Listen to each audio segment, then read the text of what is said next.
ഭീകരാക്രമണമുണ്ടായ പഹൽഗാമിൽ സുരക്ഷാ വീഴ്ച സംഭവിച്ചതായി സമ്മതിച്ച് ജമ്മുകശ്മീർ ലഫ്റ്റനന്റ് ഗവർണർ ഉത്തരവാദിത്തം ഏറ്റെടുക്കുന്നതായി മനോജ് സിൻഹ പറഞ്ഞു. ഇതാദ്യമായാണ് സുരക്ഷാ വീഴ്ച സംബന്ധിച്ച പരസ്യ പ്രതികരണം വരുന്നത്. ആദിൽ പാലോട് നമുക്കൊപ്പം. ആദിൽ പാലോട്, പഹൽഗാമിൽ സുരക്ഷാ വീഴ്ചയുണ്ടായി, ഭീകരർക്ക് നുഴഞ്ഞു കയറുന്നതിനുള്ള സാഹചര്യം ഒരുങ്ങി എന്ന് സമ്മതിക്കുകയാണോ ഇപ്പോൾ ലഫ്റ്റനന്റ് ഗവർണർ?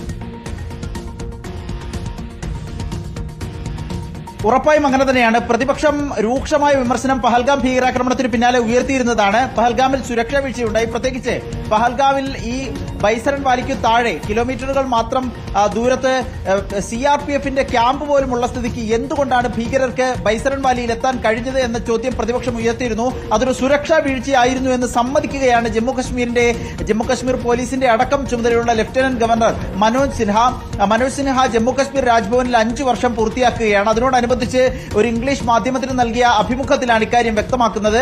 നിസ്സംശയം പറയാനാകും അതൊരു സുരക്ഷാ വീഴ്ച തന്നെയാണ് എന്ന് അഭിമുഖത്തിൽ മനോജ് സിൻഹ വ്യക്തമാക്കുന്നു. ആദ്യമായാണ് ഇങ്ങനെ ഒരു പരസ്യമായ ഒരു പ്രതികരണം ഒരു ഭരണകൂടത്തിന്റെ ഭാഗത്തുനിന്ന്, പ്രത്യേകിച്ച് കേന്ദ്രത്തിന്റെ പ്രതിനിധി എന്ന നിലയിലാണ് ജമ്മുകശ്മീരിൽ ലഫ്റ്റനന്റ് ഗവർണർ പ്രവർത്തിക്കുന്നത്. നമുക്കറിയാം ജമ്മുകശ്മീർ പോലീസ് വിവരങ്ങൾ നൽകിയത്. ഇതാദ്യമായി സുരക്ഷാ വീഴ്ചയെന്ന് തുറന്ന് സമ്മതിക്കുന്നു ലഫ്റ്റനന്റ് ഗവർണർ.